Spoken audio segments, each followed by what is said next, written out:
Hi darlings, my name is Danielle and welcome back to my channel. In today's video, I'll be talking about the new Spider-Man No Way Home. So if you haven't watched that movie, do not watch this video because I will be giving spoilers.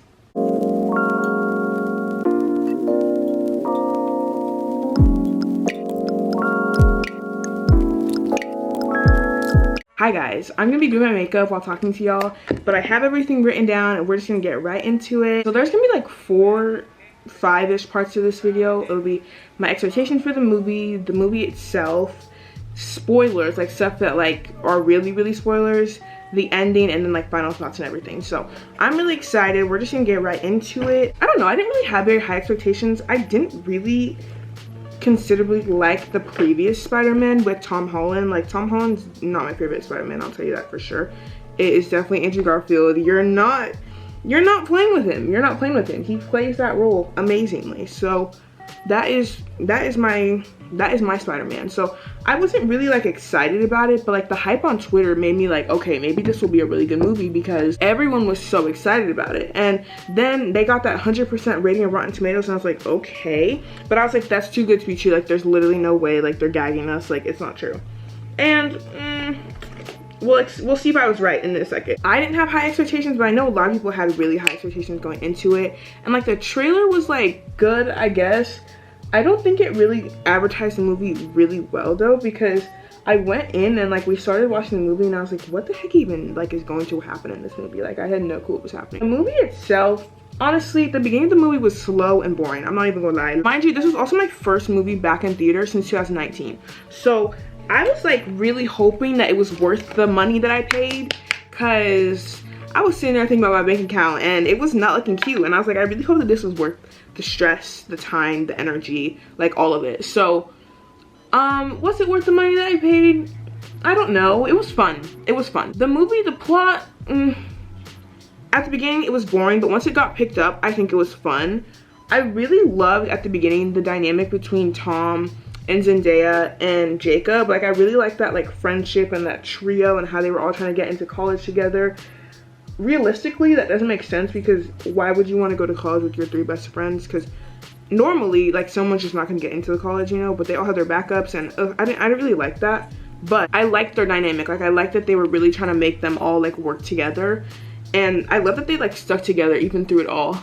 And I also really liked that it picked up like right off of Homecoming. I think it was Homecoming that was the last one. Once we started the spell with Doctor Strange, I was like, okay, this is not gonna end well. I don't know, the plot was good. I think him trying to cure everyone was definitely, I did not expect that. Like, I was like, okay, take people back, you know, do everything. And then that was a plot which was kind of boring, low-key. I'm not even gonna lie, it was kind of boring. Like, okay, cure villains, but like that's the fun of villains, is like that they're mean and like villains, you know what I mean? So I don't know how I feel about that, but it's okay. Anyway, what I'm really excited about is the spoilers. Let me tell you, okay, so obviously everyone on Twitter was like, they're gonna have all of the Spider-Man, and you know, I avoided spoilers. I made sure, I literally got off of Twitter like Wednesday night and I didn't go back on. Like, so I was not trying to get spoiled. Like, I really wanted to enjoy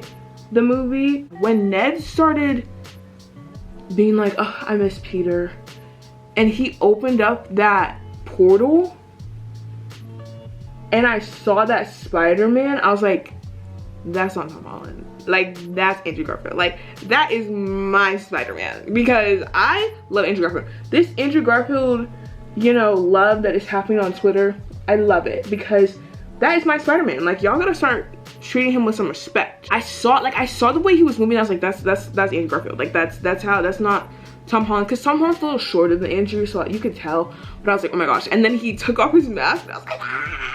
Like, I was not screaming actually, because you know, in a theater you gotta be like respectful of other people, but like Lolua and I went and watched it together, and like we both looked at each other and we were like because that's Bae, that's King. That was really exciting. I really loved the way that they did it. And then when Toby came out, why did Toby look like a drug addict? Like, I don't even mean to be mean. Like, I really don't mean to be mean, but like I don't know what it was, but the way he came out, I think I just expected him to look more like how he looked in the actual movies, like when he was Spider-Man, and then like he wasn't, which I don't know why that surprised me. But anyway, I was just like, oh, he looked like he had aged, which he had aged, so it made sense. I don't know how to explain it, but it was kind of like a jump scare, low-key. I'm not even going.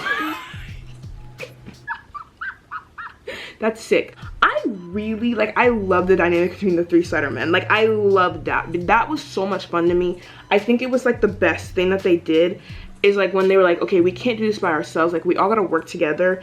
And then when Ned was, like, Peter, and they all were, like, yes, in the science lab. Like, I just love seeing them all work together to fight their bad guys off. Spidey 1, Spidey 2, Spidey 3. Like, that was so much fun. I enjoyed that dynamic because Spider-Man is a very, like, solo superhero, but that time when you see all of them with, like, the shared experiences and the Spidey sense and the way that, like, they all work together was fun. Also, I just realized I forgot to talk about Aunt May dying. That was honestly a very sad moment. Tom Holland, honestly, all the people that play Spider-Man have really good, like, crying faces that make you want to cry too. Because, like, when she died, like, that scene, because I knew it, because she got hit. No, why she got hit, like, badly. And then she's, like, up, and I was like, okay, what's going on? Like, there's no way. It must be internal bleeding. It must be something.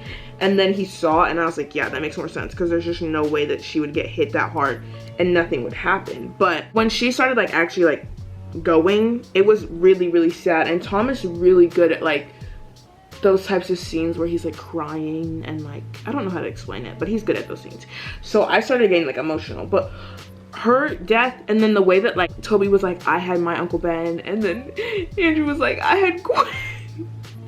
And, like, I'm sorry, that was just really sweet. Like, their camaraderie of, like, loss, which isn't really that, like, good of a thing, because that's really sad that they all, like, lost someone, but that camaraderie to make them all work together was really sweet to me. Like, I thought that that was fun. I'm really just talking about things I liked in the movie, but the scene when they were fighting, I can't remember which villain it was, Jamie Foxx, I think, and MJ gets knocked off and she's fallen, and it's like the death, it's like Gwen's death in Amazing Spider-Man 2, and you see Tom running to get her. And I remember seeing this in the trailer, and I was like, oh my gosh. And you see Tom running to get her, and then I think it's Mysterio that stops Tom. Like, he snatches him. Andrew Spidey sense, like, comes in and he goes after her to save her. And I was like, no. And then, like, he catches her. He saves her. And he, like, gets her down. And he's like, are you okay? And I was like, stop. Because he had literally just talked about how he couldn't save Gwen. And you could see, like, the tears in his eyes, like, being able to save MJ for Tom. Like, that was just so, it was so sweet to me. Like, they got to all kind of do what they never were able to do, which kind of made me emo, because Gwen's death in the Amazing Spider-Man 2 was, I've been seeing that clip on Twitter because y'all are sick human beings. Rewatching just that death scene, like, she had a brutal death, because he thought she was okay. He thought, no, I got her, and he didn't. He really broke her like, snapped in half, snapped her neck. Now for the ending. I swear, Marvel, like, can make a good movie and then ruin it in, like, 2 seconds. And saying good movie is a little of a stretch, but they ruin stuff so easily. Like, bro, why? Why was that the ending that y'all chose? Because that just, like, ruined it for me, honestly. Like, it was boring. It was so boring and annoying, because then you had that sad scene where Tom is, like, coming back to tell MJ, like, oh, I knew you in another life, and she's like, make sure you come and find me, and he was like, of course I will, and he does, and she literally doesn't remember him. Like, y'all made me sit through that after they had promised each other that they were going to remember each other. Y'all are sick. I can't do that. I can't. I get too attached to characters, and the way that they, like, especially because you know now that Tom and Zendaya are dating. Speaking about Tom and Zendaya, I love that they made their, like, relationship more prominent in the movie, like, this time, because we also know now that they're dating, and so seeing them be all lovey-dovey was kind of even sweeter, because you know that some of it was really not acting, like, it was really just them, like, being lovey-dovey because they actually are, like, in love with each other. I hate that forgetting people, like, trope that movies do. Like, please do not do that.